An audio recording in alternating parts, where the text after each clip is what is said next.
So Jasmine, when you came up with this platform, because a lot of people that I've interviewed, they usually, they have some sort of personal connection to it. Was there a personal tie with what you were advocating for? Yes, I have an 11-year-old daughter who has autism, and I advocate for women's rights, of course, because I'm a woman and a domestic violence survivor as well. So I advocate a lot for women because that's just who I am, because I've been through a lot as a woman. And I want to ask you about this, because when you tell me, a lot of these women's self-esteem is torn apart. They have lost everything. They've lost their friends, their identity. They're one. They have lost everything. They've lost their friends, their identity. They're one step away from suicide. A lot of people. One step away from suicide. A lot of people. Okay. Yes. How that relates is we help build their self-esteem. I don't know what's going on. One step away from suicide. A lot of people. Okay. Yes. How that relates is we help build their self-esteem back up. So basically. So basically, once, say for instance, you have a pageantry function, it's not over after the function, right? You still they don't have to do all. Exist. Many people that I ever meet, and I said to Stephen, I go, Stephen, you're gifted. I don't care, you're gifted, right? And he tells me this story. Stephen, tell it, because the reason I say this is this probably contributes because it is okay. Well. I'm going to go ahead. I'm going to just say one more this time, probably contributes because it starts at childhood and how you view yourself, right?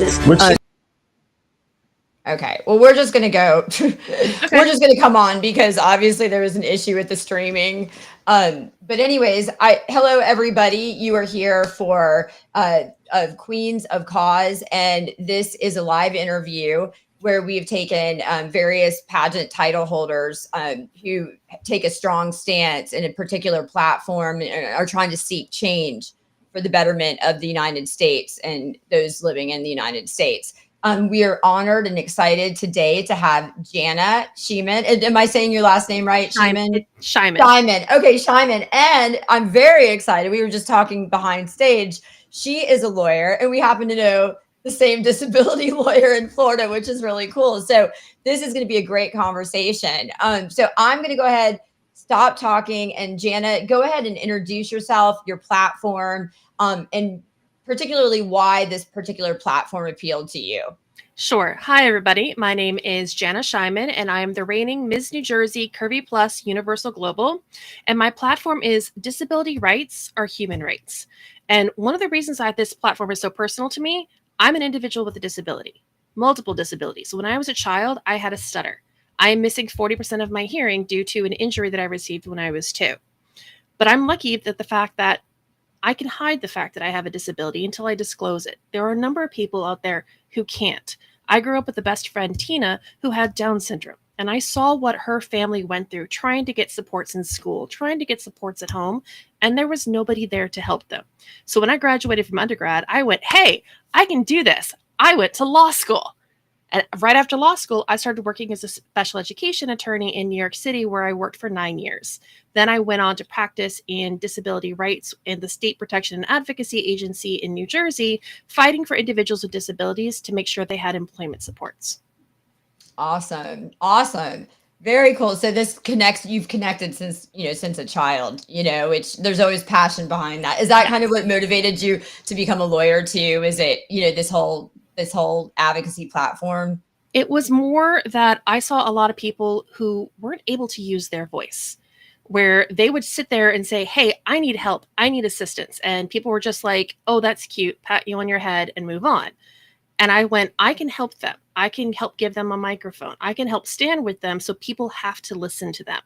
And that was really one of the driving forces behind when I went to law school and I started looking into what are the various rights? What is a disability rights? I worked in a clinic in law school helping with employment discrimination, primarily for individuals with disability, because you don't realize just how prevalent it is.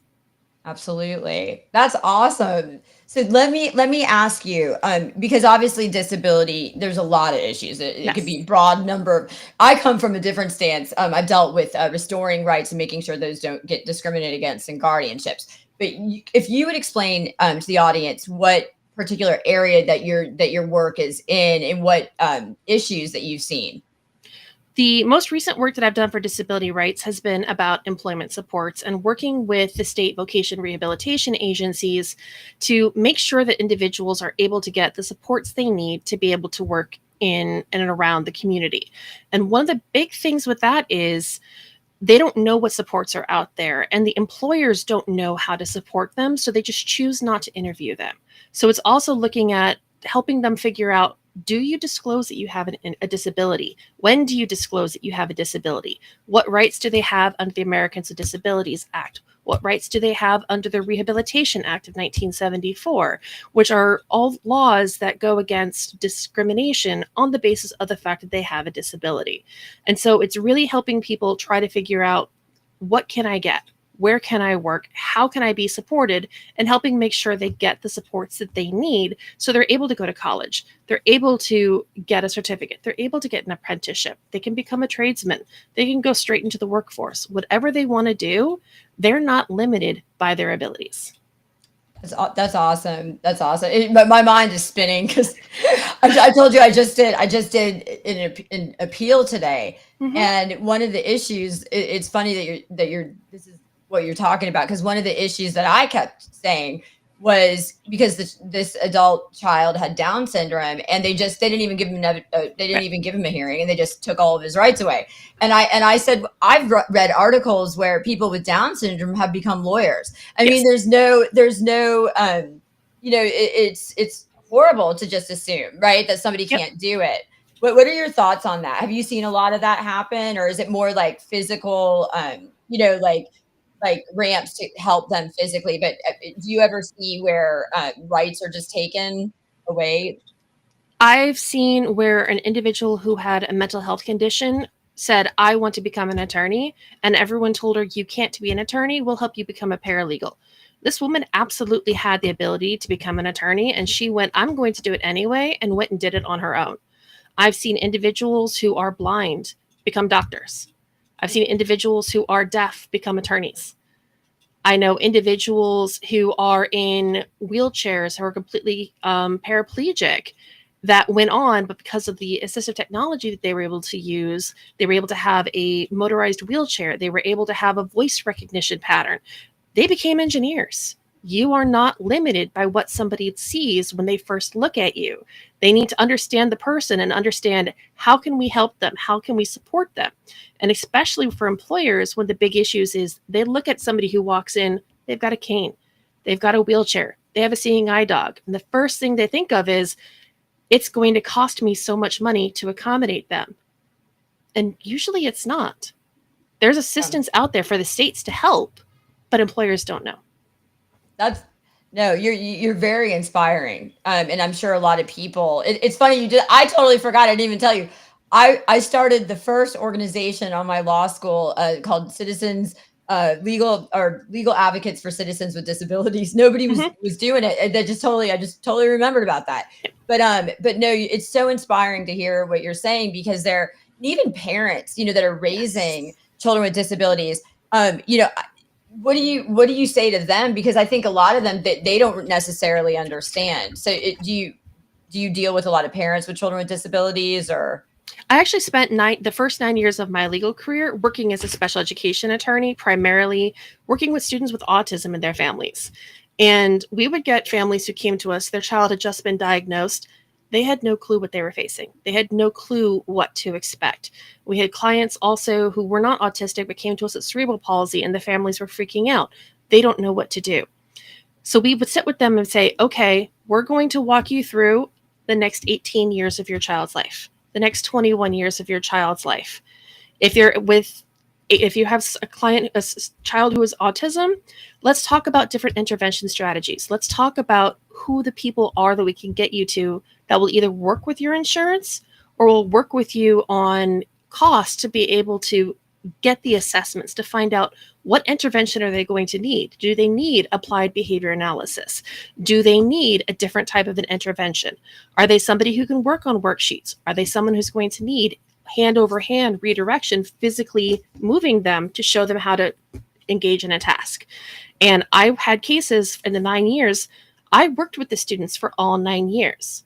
But what they don't realize, and what I always tell them early intervention can give you hope. It's not completely hopeless. And that's one of the biggest things that I sat with parents for hours and tried to talk them to. One of my proudest moments was after working with the student for 6 years, fighting with the school district to be able to get them the proper supports.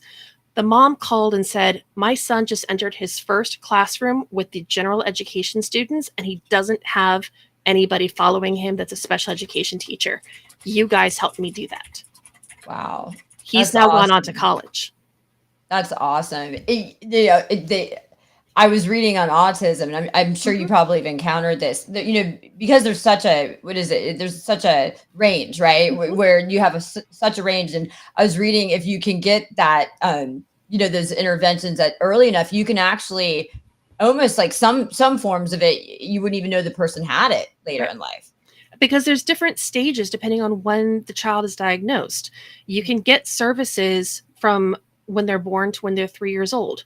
From 3 to 5 years old, you can get services from the school district through a program called early intervention to be able to try and help, to be able to get the student more support, more engaged, to be able to figure out the best way to teach them.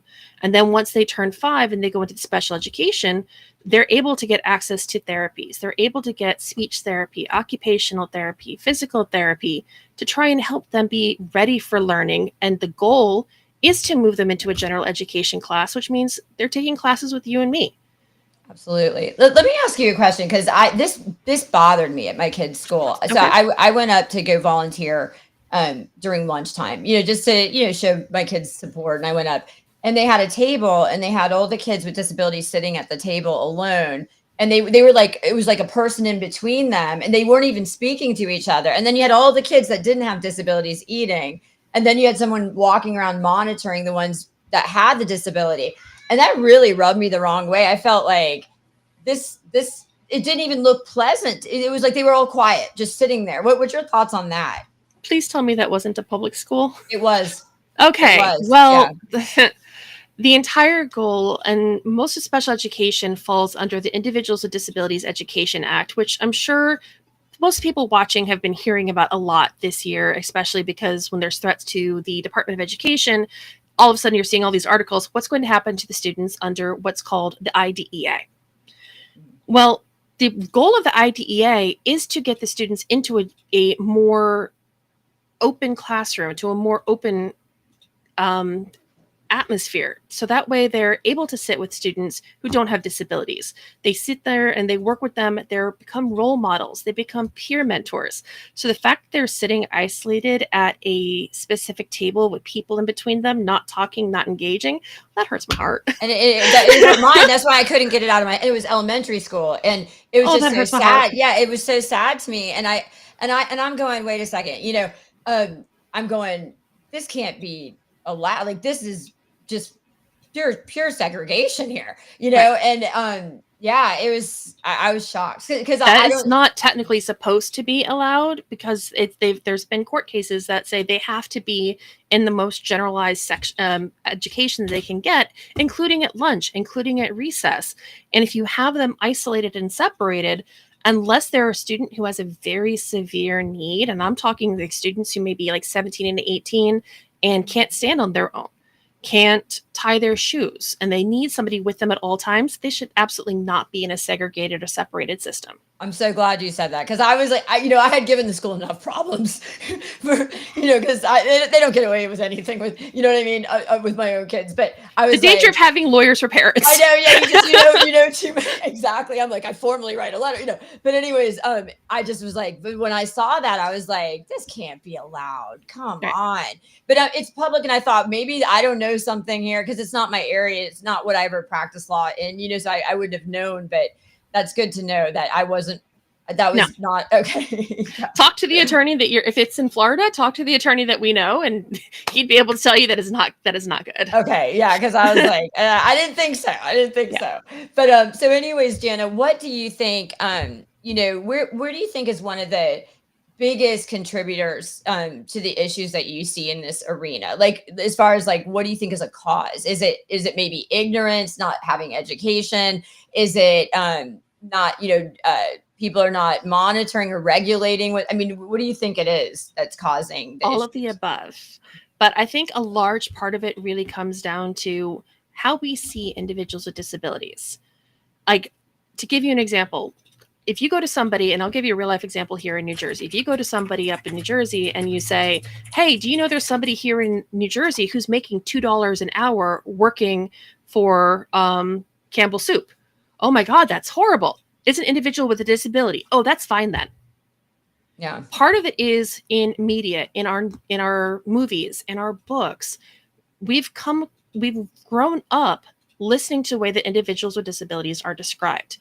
I remember back when I was younger, there was the word, and it's no longer used anymore. They were retarded. They were mentally slow. They're difficult. Oh, well, like, you don't want to talk to them. They have special needs, and it's catching. Yeah. That was one that I heard growing up.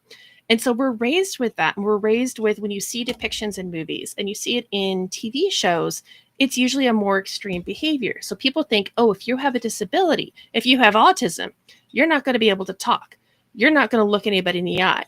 You're just going to be a jerk, and you're going to use your autism as a way of hiding it. But what they don't realize is people with autism are really awesome coders.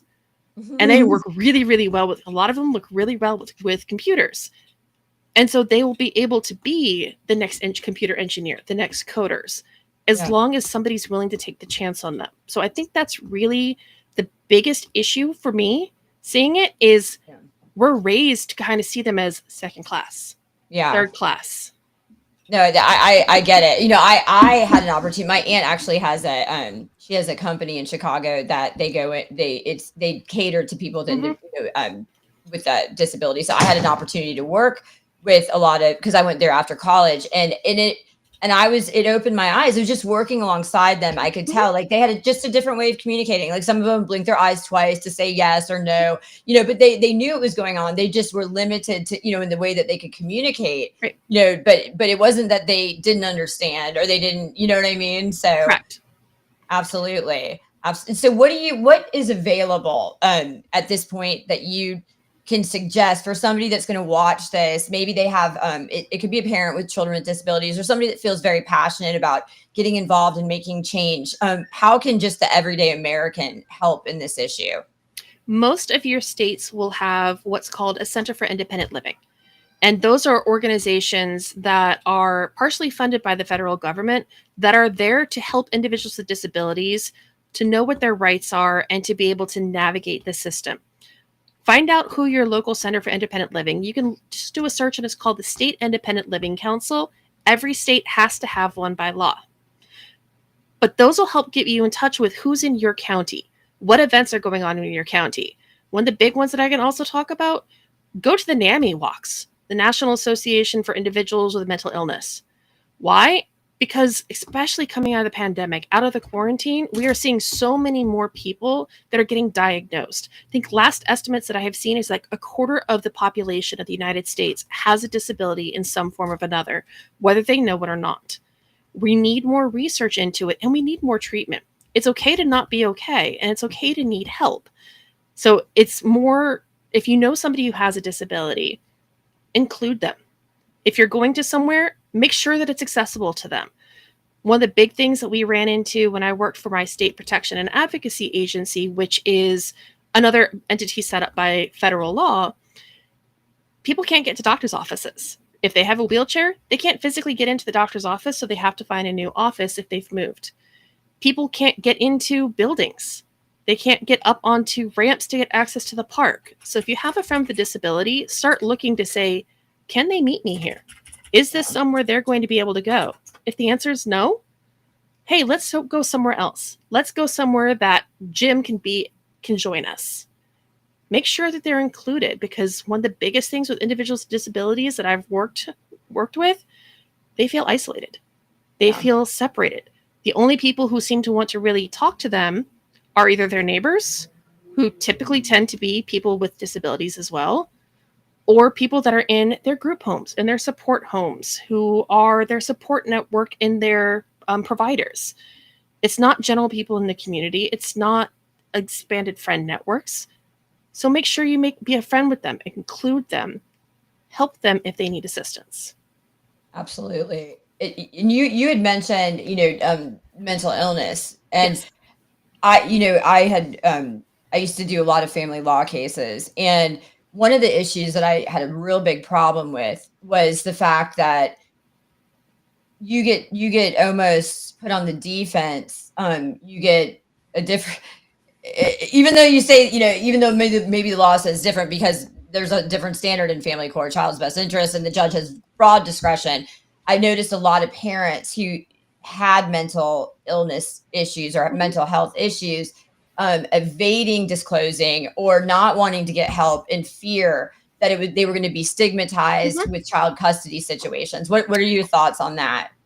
I think that it's a horrible stigma that we need to try to move away from, especially where I think they say 1 in 33 people will have anxiety, depression. Somebody will have a mental health condition. You don't realize how pervasive those can be, or how medication could help you. Some people will just say, go out and touch grass.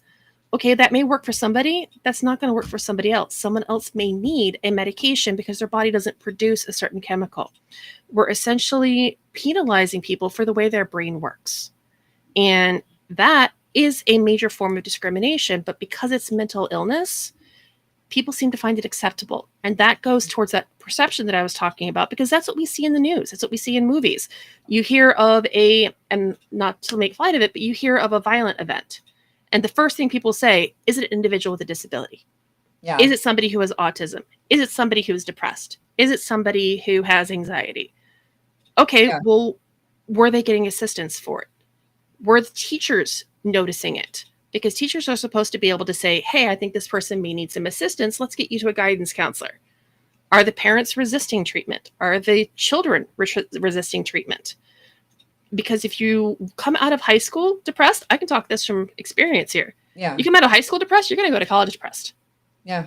You're going to be depressed the rest of your life. And sometimes you just need the medication, or you need somebody to be able to talk to help you through it. But it's such a stigma that people are afraid to reach out and say, I'm not okay. I need help.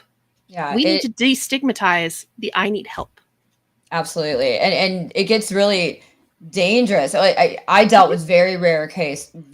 I took a very, very rare position in guardianship cases. I was there to restore rights. Yeah. And I went against a lot of elder law attorneys who were making a lot of money. Actually, our friend reached out to me because he noticed, and I retired my license over this, just so you know. It was that bad.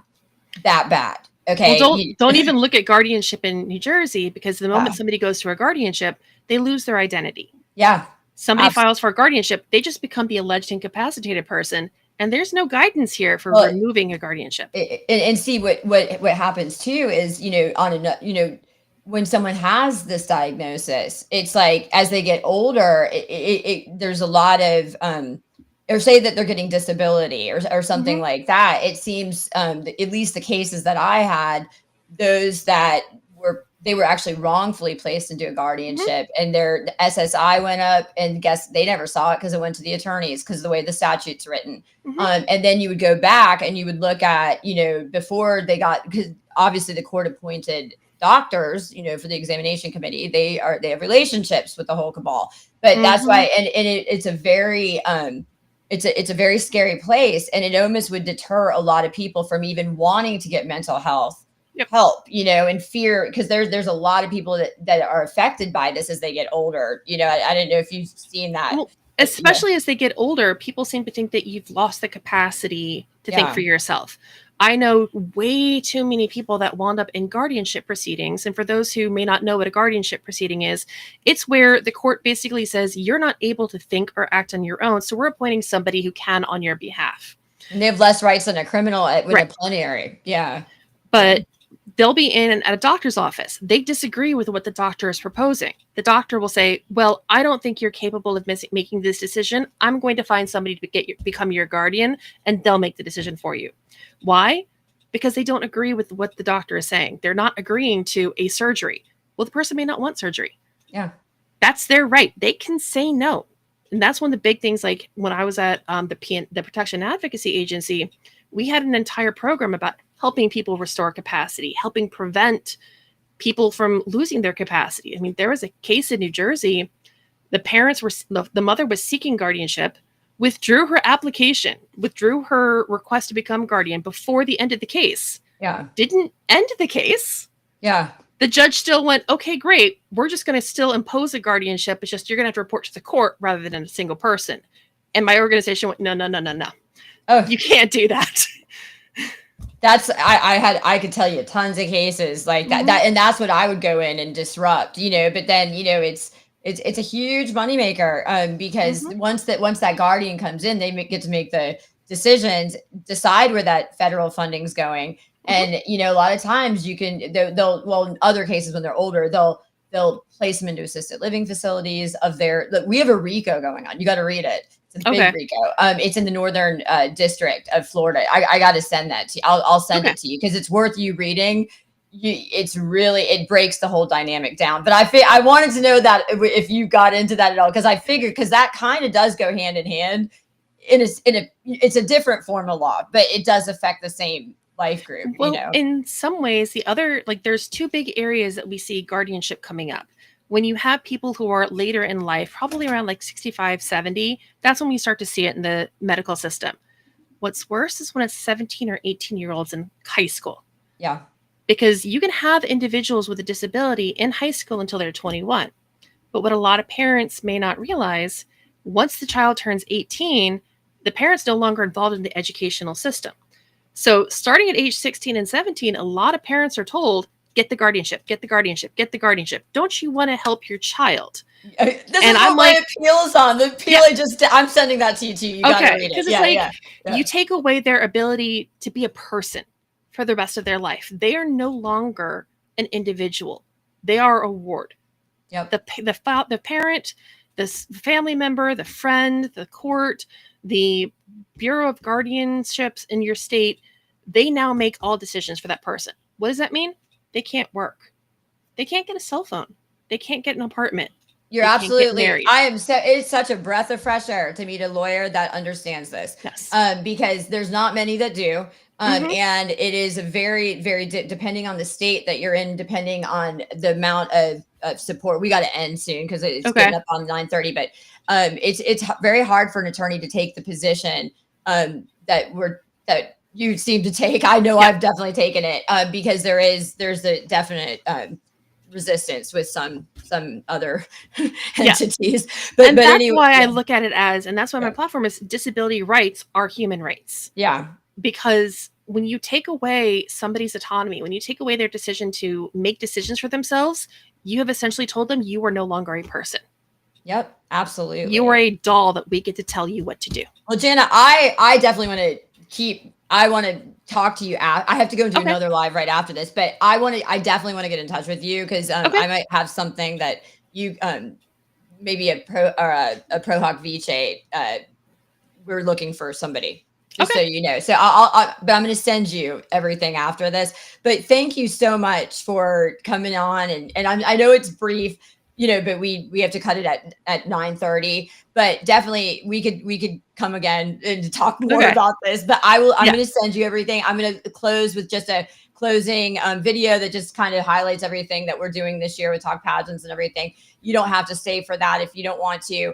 But like I said, thank you so much. And I will definitely be getting in touch with you after the lives. Wonderful. Right. Thank you for this platform and helping so many people be able to showcase their platforms and what we advocate for. Absolutely. So thank you for that. Absolutely. Thank you, Jana. Goodbye, everybody. Take care, everybody. Okay.